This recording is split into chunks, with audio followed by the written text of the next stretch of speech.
Hola, en este video vamos a suponer que tenemos un gas de electrones viajando a través de un metal que tiene una diferencia de temperatura y vamos a intentar calcular la capacidad calorífica a partir del flujo de calor. Para esto vamos a hacer tres suposiciones. La primera suposición es que todos los electrones tienen la misma velocidad.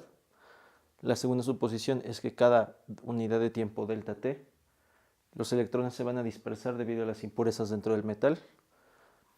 Y la C es que la energía interna de cada electrón va a depender únicamente de su posición dentro del metal, donde está dado el gradiente. Es decir, si tenemos el metal y aquí es donde está frío y aquí es donde está caliente, esto lo vamos a definir como el eje X, y la capacidad, la energía interna va a estar determinada por en qué posición a lo largo de este eje está ubicada la partícula.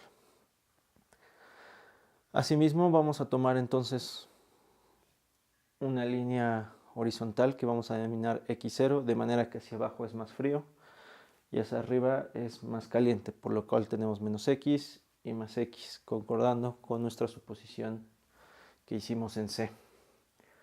Lo primero que podemos notar es que el camino libre medio de un electrón está dado más que nada por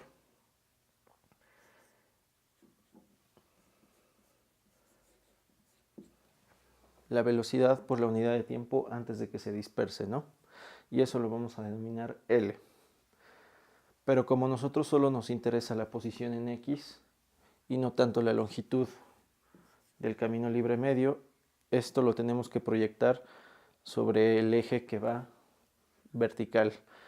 Como tenemos el ángulo abierto de esta forma, la proyección hacia abajo sería el coseno. De manera que tenemos que X es igual a menos L coseno de teta. Tenemos el menos porque pues estamos en la dirección de menos X, porque estamos suponiendo que los electrones van de abajo hacia arriba.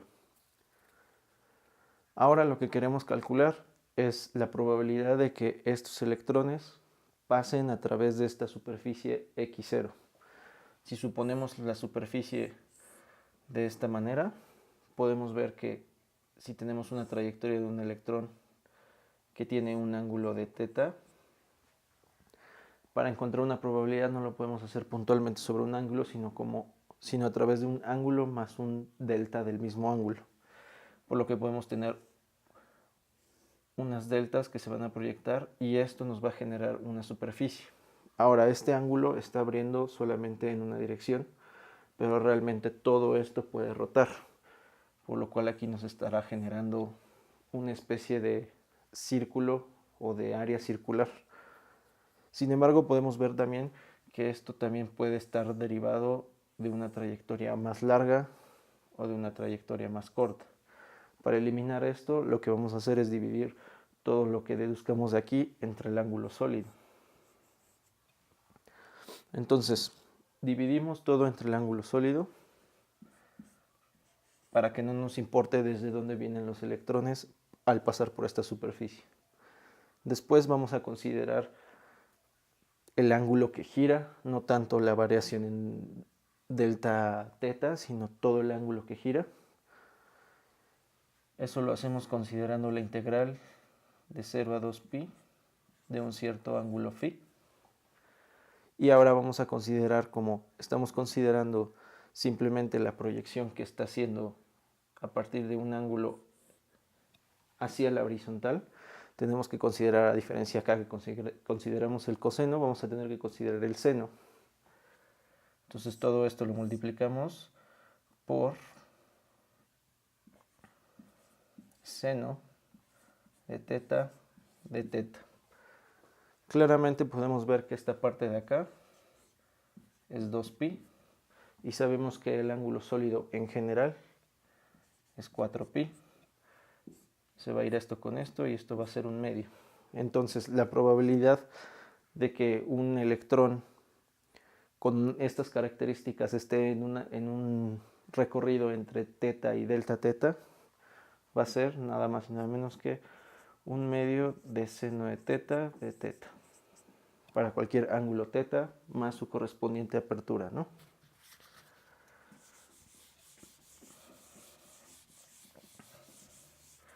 Ahora, ya que tenemos la probabilidad de que un electrón pase por ahí, esta probabilidad la tenemos que multiplicar por todos los electrones que puedan pasar por ahí.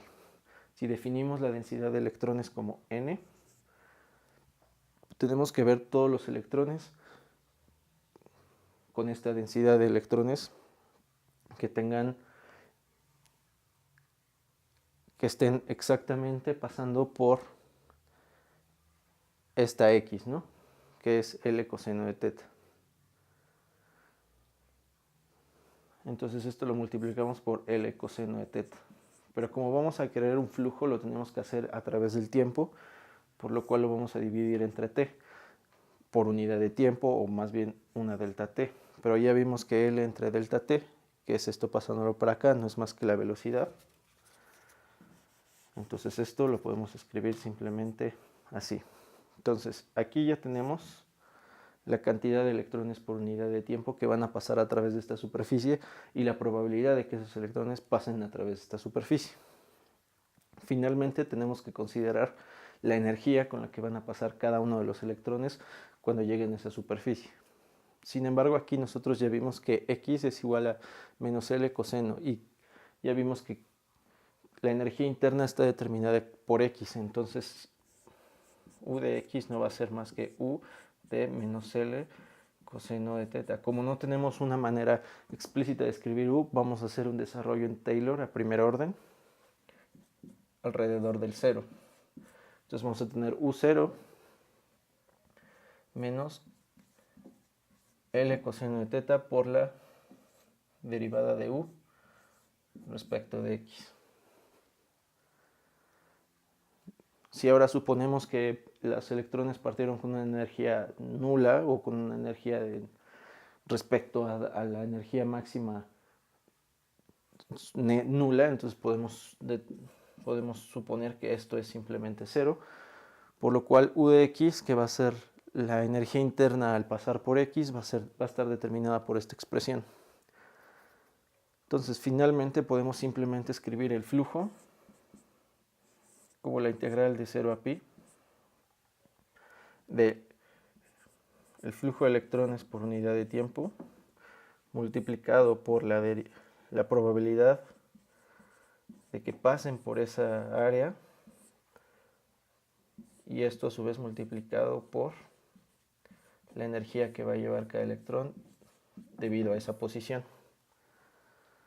Sacamos todos los términos que no afectan dentro de la integral, que sería menos 1 medio NBL,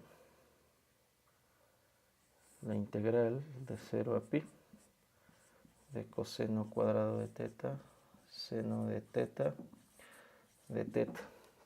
Podemos ver inmediatamente que seno es la derivada del coseno, entonces esta integral va a ser de la forma u cuadrada de u, donde este va a ser u cuadrada y todo esto va a ser de u. Entonces la integral simplemente va a ser 2 tercios de u cúbica, pero podemos ver que de 0 a pi va a haber 1 y va a haber un 0 que se va a eliminar, entonces solo nos va a quedar el 2 tercios. El 2 tercios va a pasar para acá, se va a eliminar con el 2 y nos va a quedar al final menos 1 tercio de NBL. Y aquí se me olvidó poner esta derivada de u con respecto a x. Finalmente vamos a hacer unas derivadas cruzadas, de manera que tenemos que el flujo es menos 1 tercio de BLN por la derivada de u con respecto a t, derivada de t con respecto a x. Ahora sabemos que n por du en dt no es más que la capacidad calorífica por unidad de volumen C. Entonces la sustituimos. Nos queda que J es igual a menos 1 tercio de BLC derivada de t respecto de x. Sin embargo, esto ya se parece a lo que teníamos inicialmente como definición y podemos determinar que lambda, que es la capacidad calorífica, no es más que la primera parte de acá. Por lo tanto, lambda es igual a 1/3 de CBL. Y así calculamos la capacidad calorífica para un gas de electrones viajando a través de un metal desde una temperatura inferior a una temperatura superior a través de una superficie. Gracias.